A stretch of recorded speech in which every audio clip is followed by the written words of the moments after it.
सभी सुनने वालों को धर्मेंद्र का प्यार भरा नमस्कार। डे 23। आज हम पढ़ेंगे उत्पत्ति 23, नीति वचन 23, मत्ती 23 और भजन संहिता 45 एंड 46। दिनांक 27 सितंबर 2023 के लिए। इससे पहले कि हम वचन को खोलें, एक छोटी सी दुआ करेंगे। प्रभु जी, इस समय मैं अपने आप को नम्र और दीन करके प्रभु जी अपने आप को तेरे सम्मुख लाता हूँ, और हर एक ऐसी आत्मा को जो आपका वचन पढ़ने से हमको दूर करती है, मैं उसको यीशु मसीह के नाम से दूर करता हूँ और चले जाने के लिए घोषणा करता हूँ। यीशु मसीह के नाम से मांगता हूँ, आमीन। आइए सुने उत्पत्ति 23। सारा की मृत्यु और अंतक्रिया का वर्णन। सारा 127 वर्ष की अवस्था को पहुंची, और जब सारा की इतनी आयु हुई तब वह किरियतब्बा में मर गई। यह कनान देश में है और हेब्रोन भी कहलाता है। इसीलिए अब्राहम सारा के लिए रोने पीटने को वहां गया। तब अब्राहम शव के पास से उठकर हित्तियों से कहने लगा, मैं तुम्हारे बीच अतिथि और परदेशी हूँ। मुझे अपने मध्य में कब्रिस्तान के लिए ऐसी भूमि दो जो मेरी निज की हो जाए, कि मैं अपने मृतक को गाड़कर अपनी आँख की ओट करूं। हित्तियों ने अब्राहम से कहा, हे हमारे प्रभु, हमारी सुन।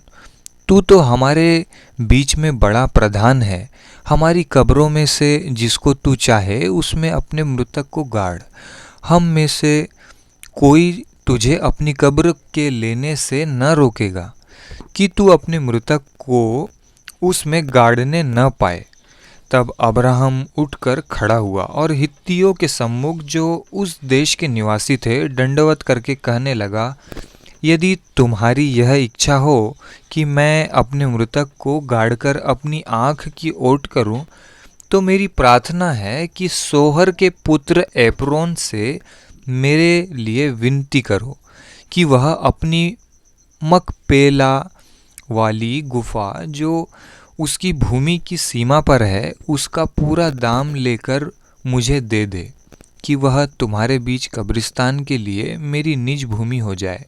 एप्रोन तो हित्तियों के बीच वहां बैठा हुआ था, इसीलिए जितने हित्ती उसके नगर के फाटक से होकर भीतर जाते थे, उन सबों के सामने उसने अब्राहम को उत्तर दिया, हे मेरे प्रभु, ऐसा नहीं, मेरी सुन। वह भूमि मैं तुझे देता हूँ, और उसमें जो गुफा है वह भी मैं तुझे देता हूँ। अपने जाति भाइयों के सम्मुख मैं उसे तुझको दिए देता हूँ। अतः अपने मृतक को कब्र में रख। तब अब्राहम ने उस देश के निवासियों के सामने दंडवत किया और उनके सुनते हुए एप्रोन से कहा, यदि तू ऐसा चाहे तो मेरी सुन। उस भूमि का जो दाम हो वह मैं देना चाहता हूँ, उसे मुझसे ले ले, तब मैं अपने मृतक को वहां गाड़ूंगा। एप्रोन ने अब्राहम को यह उत्तर दिया, हे मेरे प्रभु, मेरी बात सुन। उस भूमि का दाम तो 400 शेकेल रुपया है, पर मेरे और तेरे बीच में यह क्या है? अपने मृतक को कब्र में रख। अब्राहम ने एप्रोन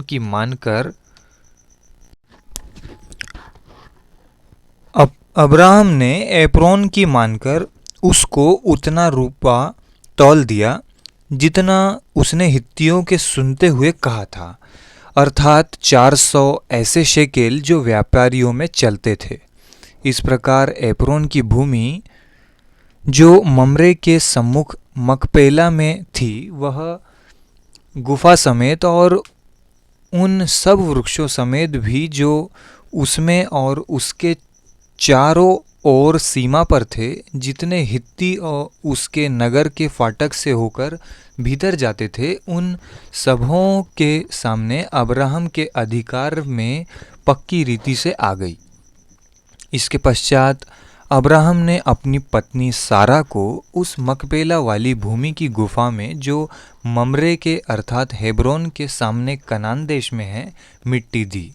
इस प्रकार वह भूमि गुफा समेत जो उसमें थी हित्तियों की ओर से कब्रिस्तान के लिए अब्राहम के अधिकार में पक्की रीति से आ गई। नीति उत्पत्ति 23 कंप्लीट हुआ। आइए सुने भजन संहिता 45 एंड 46। 45। मेरा हृदय एक सुंदर विषय की उमंग से उमड़ रहा है। जो बात मैंने राजा के विषय रची है उसको सुनाता हूँ। मेरी जीभ निपुण लेखक की लेखनी बनी है। लेखक की बात हो रही है। तू मनुष्यों की संतानों में परम सुंदर है, तेरे ओठों में अनुग्रह भरा हुआ है, इसीलिए परमेश्वर ने तुझे सदा के लिए आशीष दी है। हे वीर, तू अपनी तलवार को, जो तेरा वैभव और प्रताप है, अपनी कटी पर बांध। सत्यता, नम्रता और धर्म के निमित्त अपने ऐश्वर्य और प्रताप पर सफलता से सवार हो। तेरा दाहिना हाथ तुझे भयानक काम सिखलाए। तेरे तीर तो तेज हैं, तेरे सामने देश देश के लोग गिरेंगे। राजा के शत्रुओं के हृदय उनसे छिदेंगे। हे परमेश्वर, तेरा सिंहासन सदा सर्वदा बना रहेगा। तेरा राजदंड न्याय का है। तूने धर्म से प्रीति और दुष्टता से बैर रखा है। इस कारण परमेश्वर ने, हाँ तेरे परमेश्वर ने तुझको तेरे साथियों से अधिक हर्ष के तेल से अभिषिक्त किया है।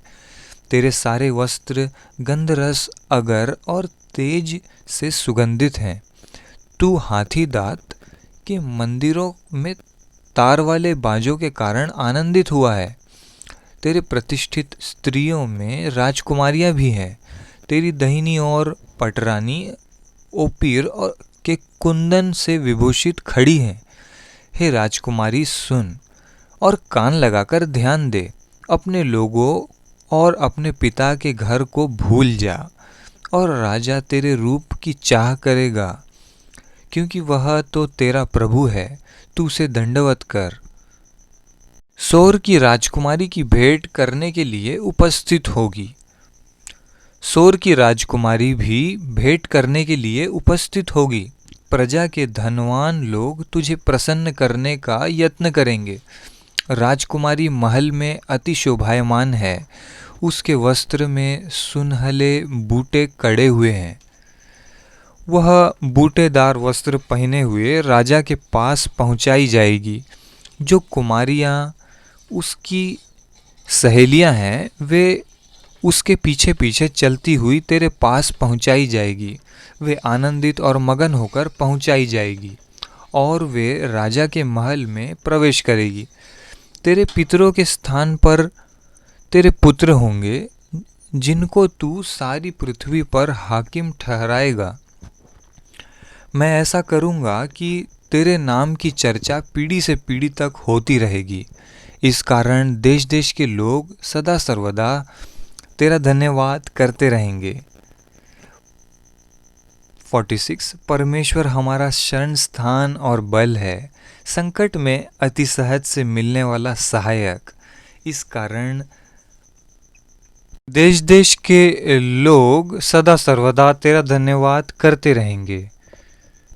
इस कारण हमको कोई भय नहीं, चाहे पृथ्वी उलट जाए और पहाड़ समुद्र के बीच में डाल दिए जाएं, चाहे समुद्र गरजे और फेन उठाए और पहाड़ उसकी बाढ़ से कांप उठे। एक नदी है जिसकी नहरों से परमेश्वर के नगर में अर्थात परम प्रधान के पवित्र निवास स्थान में आनंद होता है। परमेश्वर उस नगर के बीच में है, वह कभी टलने का नहीं। पाँव फटते ही परमेश्वर उसकी सहायता करता है।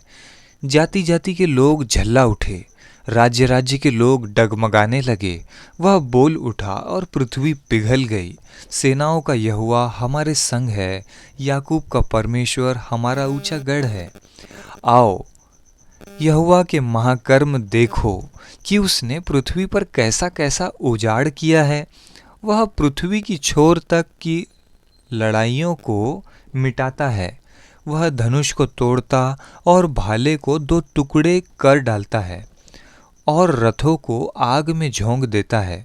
चुप हो जाओ और जान लो कि मैं ही परमेश्वर हूँ। मैं जातियों में महान हूँ, मैं पृथ्वी भर में महान हूँ।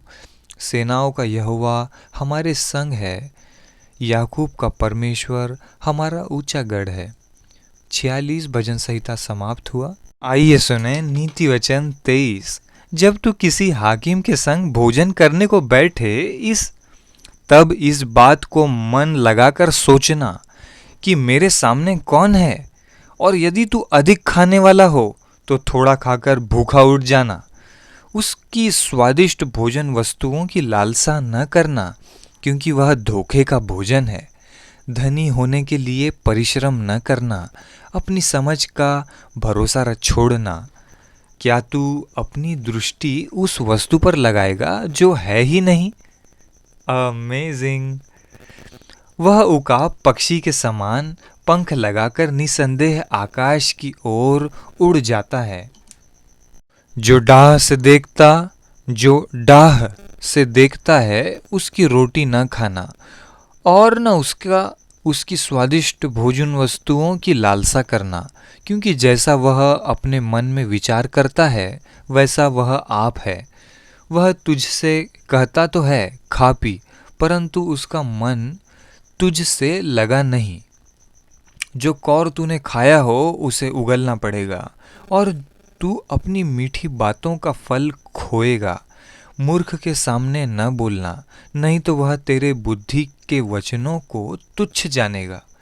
पुरानी सीमाओं को न बढ़ाना, और न अनाथों के खेत में घुसना, क्योंकि उसका छुड़ाने वाला सामर्थी है। उनका मुकद्दमा तेरे संग वही लड़ेगा। अपना हृदय शिक्षा की ओर और अपने कान ज्ञान की बातों की ओर लगाना। लड़के की ताड़ना न छोड़ना, क्योंकि यदि तू उसको छड़ी से मारे तो वह न मरेगा। तू उसको छड़ी से मारकर उसका प्राण अधोलोक से बचाएगा। हे मेरे पुत्र, यदि तू बुद्धिमान हो तो मेरा ही मन आनंदित होगा। जब तू सीधी बातें बोले तब मेरा मन प्रसन्न होगा। तू पापियों के विषय मन में डाह न करना। दिन भर यहोवा का भय मानते रहना, क्योंकि अंत में फल होगा और तेरी आशा न टूटेगी। हे मेरे पुत्र, तू सुनकर बुद्धिमान हो और अपना मन सुमार्ग में सीधा चला। दाखमधु के पीने वाले में न होना, दाखमधु के पीने वालों में न होना, न मांस के अधिक खाने वालों की संगति करना, क्योंकि पियक्कड़ और पेटू अपना भाग खोते हैं और पिनक वाले को चिथड़े पहनने पड़ते हैं। अपने जन्माने वाले पिता की सुनना। जब तेरी माता बूढ़ी हो जाए तब भी उसे तुच्छ न जानना। सच्चाई को मोल लेना, बेचना नहीं, और बुद्धि और शिक्षा और समझ को भी मोल लेना। धर्मी का पिता बहुत मगन होता है और बुद्धिमान का जानने वाला उसके कारण आनंदित होता है। तेरे कारण तेरे माता पिता आनंदित और तेरी जननी मगन हो। हे मेरे पुत्र, अपना मन मेरी ओर लगा और तेरी दृष्टि मेरे चाल चलन पर लगी रहे। वैश्या गहिरा गड्ढा ठहरती है और पराई स्त्री सकरे कुएं के समान है।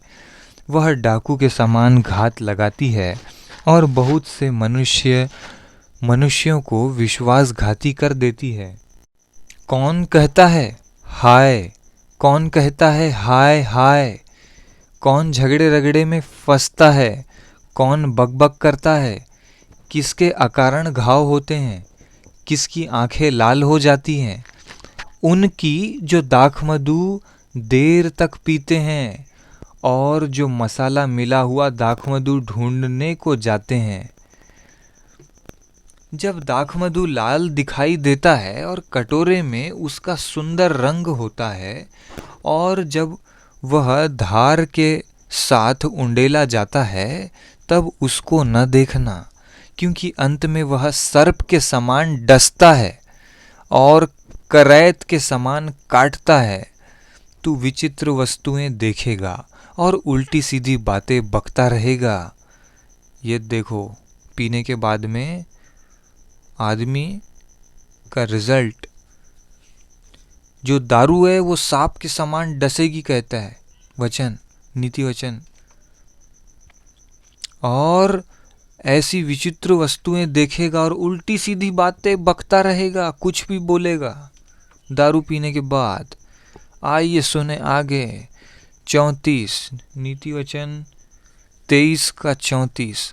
तू समुद्र के बीच लेटने वाले या मस्तूल के सिरे पर सोने वाले के समान रहेगा। तू कहेगा कि मैंने मार तो खाई परंतु दुखित न हुआ, मैं पिट तो गया परंतु मुझे कुछ सुधि न थी। मैं होश में कब आऊं, मैं तो फिर मदिरा ढूंढूंगा। नीति वचन 23 कंप्लीट हुआ। तब यीशु ने मत्ती 23। तब यीशु ने भीड़ से और अपने चेलों से कहा, शास्त्री और फरीसी मूसा की गद्दी पर बैठे हैं, इसीलिए वे तुमसे जो कुछ कहें वह करना और मानना, परंतु उनके से काम मत करना, क्योंकि वे कहते तो हैं पर करते नहीं। वे एक ऐसे भारी बोझ को जिनको उठाना कठिन है बांधकर उन्हें मनुष्यों के कंधों पर रखते हैं, परंतु स्वयं उसे अपनी उंगली से भी सरकाना नहीं चाहते। वे अपने सब काम लोगों को दिखाने के लिए करते हैं। वे अपने ताबीजों को चौड़ा करते और अपने वस्त्रों को कोरे बढ़ाते हैं। भोज में मुख्य मुख्य स्थान और सभा में मुख्य मुख्य आसन, बाजारों में नमस्कार और मनुष्यों में रब्बी कहलाना उन्हें भाता है। कैरेक्टर बता रहे हैं फरीसी और शास्त्री और फरीसी का। परंतु तुम रब्बी न कहलाना, क्योंकि तुम्हारा एक ही गुरु है और तुम सब भाई हो। वाओ! पृथ्वी पर किसी को अपना पिता न कहना, क्योंकि तुम्हारा एक ही पिता है जो स्वर्ग में है। और स्वामी भी न कहलाना, क्योंकि तुम्हारा एक ही स्वामी है, अर्थात मसीह। जो तुम में बड़ा हो वह तुम्हारा सेवक बने। जो कोई अपने आप को बड़ा बनाएगा वह छोटा किया जाएगा, और जो कोई अपने आप को छोटा बनाएगा वह बड़ा किया जाएगा। हे कपटी शास्त्रियों और फरीसियों, तुम पर हाय! तुम मनुष्यों के लिए स्वर्ग के राज्य का द्वार बंद करते हो, न तो स्वयं ही उसमें प्रवेश करते हो और न उसमें प्रवेश करने वालों को प्रवेश करने देते हो। हे कपटी शास्त्रियों और फरीसियों, तुम पर हाय! तुम विधवाओं के घरों को खा जाते हो और दिखाने के लिए बड़ी देर तक प्रार्थना करते रहते हो, इसीलिए तुम्हें अधिक दंड मिलेगा। हे कपटी शास्त्रियों और फरीसियों, तुम पर हाय! तुम एक जन को अपने मत में लाने के लिए सारे जल और थल में फिरते हो, और जब वह मत में आ जाता है तो उसे अपने से दूर नारकीय बना देते हो। हे अंधे अगुवो, तुम पर हाय! जो कहते हो कि यदि कोई मंदिर की शपथ खाए तो कुछ नहीं, परंतु यदि कोई मंदिर के सोने की सौगंध खाए तो उससे बंध जाएगा। हे मूर्खों और अंधों, कौन बड़ा है, सोना या वह मंदिर जिससे सोना पवित्र होता है? ये पॉइंट वाली बात है। हे मूर्खों और अंधों, कौन बड़ा है, सोना या वह मंदिर जिससे सोना पवित्र होता है? मंदिर के कारण सोना पवित्र होता है। फिर कहते हो कि यदि कोई वेदी की शपथ खाए तो कुछ नहीं, परंतु जो भेंट उस पर है, यदि कोई उसकी शपथ खाए तो बंध जाएगा। हे अंधो, कौन बड़ा है, भेंट या वेदी जिससे भेंट पवित्र होती है? इसलिए जो वेदी की शपथ खाता है वह उसकी और जो कुछ उस पर है उसकी भी शपथ खाता है। जो मंदिर की शपथ खाता है वह उसकी और उसमें रहने वाले की भी शपथ खाता है। जो स्वर्ग की शपथ खाता है वह परमेश्वर के सिंहासन की और उस पर बैठने वाले की भी शपथ खाता है। हे कपटी शास्त्रियों और फरीसियों, तुम पर हाय! तुम पुदीने और सौंफ और जीरे का 10वां अंश तो देते हो, परंतु तुमने व्यवस्था की गंभीर बातों को अर्थात न्याय और दया और विश्वास को छोड़ दिया है। परंतु तुम व्यवस्था की गंभीर बातों को अर्थात न्याय और दया और विश्वास को छोड़ दिया है। चाहिए था कि इन्हें भी करते रहते और उन्हें भी न छोड़ते। हे अंधे अगुवो, तुम मच्छर को छान डालते हो परंतु ऊंट को निगल जाते हो। हे कपटी शास्त्रियों और फरीसियों, तुम पर हाय! तुम कटोरे और थाली को ऊपर ऊपर तो मांजते हो, परंतु वे भीतर अंधेर और असंयम से भरे हुए हैं।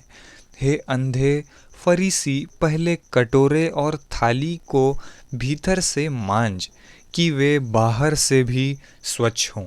हे कपटी शास्त्रियों और फरीसियों, तुम पर हाय! तुम चुना फिरी हुई कब्रों के समान हो, जो ऊपर से तो सुंदर दिखाई देती है परंतु भीतर मुर्दों की हड्डियों और सब प्रकार की मलिनता से भरी हुई है। इसी रीति से तुम भी ऊपर से मनुष्यों को धर्मी दिखाई देते हो, परंतु भीतर कपट और अधर्म से भरे हुए हो। हे कपटी शास्त्रियों और फरीसियों, तुम पर हाय! तुम भविष्यद्वक्ताओं की कब्रें संवारते और धर्मियों की कब्रें बनाते हो।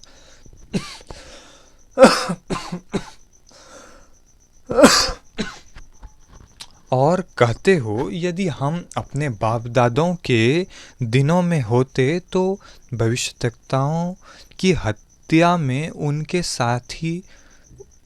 साझी न होते। इससे तो तुम अपने पर आप ही गवाही देते हो कि तुम भविष्यद्वक्ताओं के हत्यारों की संतान हो। अंततः तुम अपने बाप दादों के पाप का घड़ा पूरी तरह भर दो। हे सांपों, हे करैंतों के बच्चों, तुम नरक के दंड से कैसे बचोगे?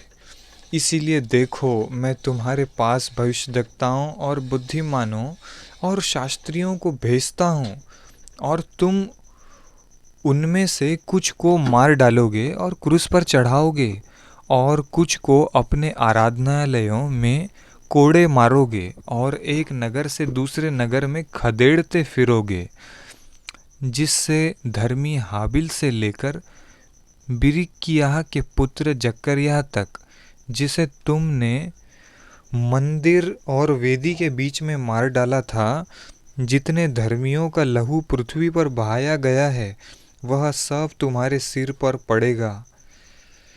मैं तुमसे सच कहता हूँ, ये सब बातें इस समय के लोगों पर आ पड़ेगी। हे यरूशलेम, हे यरूशलेम, तू भविष्यद्वक्ताओं को मार डालता है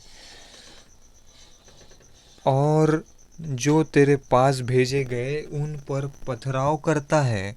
कितनी ही बार मैंने चाहा कि जैसे मुर्गी अपने बच्चों को अपने पंखों के नीचे इकट्ठा करती है, वैसे ही मैं भी तेरे बालकों को इकट्ठा कर लूं, परंतु तुमने न चाहा। देखो, तुम्हारा घर तुम्हारे लिए उजाड़ छोड़ा जाता है, क्योंकि मैं तुमसे कहता हूँ कि अब से जब तक तुम न कहोगे धन्य है वह जो प्रभु के नाम से आता है, तब तक तुम मुझे फिर कभी न देखोगे। मत्ती 23 for the day 23 completed successfully. Over. प्रभु आपको बहुत आशीष दे। सारी भटकाने वाली आत्मा को मैं यीशु मसीह के नाम से दूर करता हूँ। आपके पढ़ाई काम में प्रभु आपकी सहायता, आपकी और मेरी सहायता करता रहे। और भजन संहिता 46 और उसका नीति वचन 23 और उसका 17 के अनुसार प्रभु हमको आशीष दे कि हम दिन भर यहोवा का भय मानते रहें।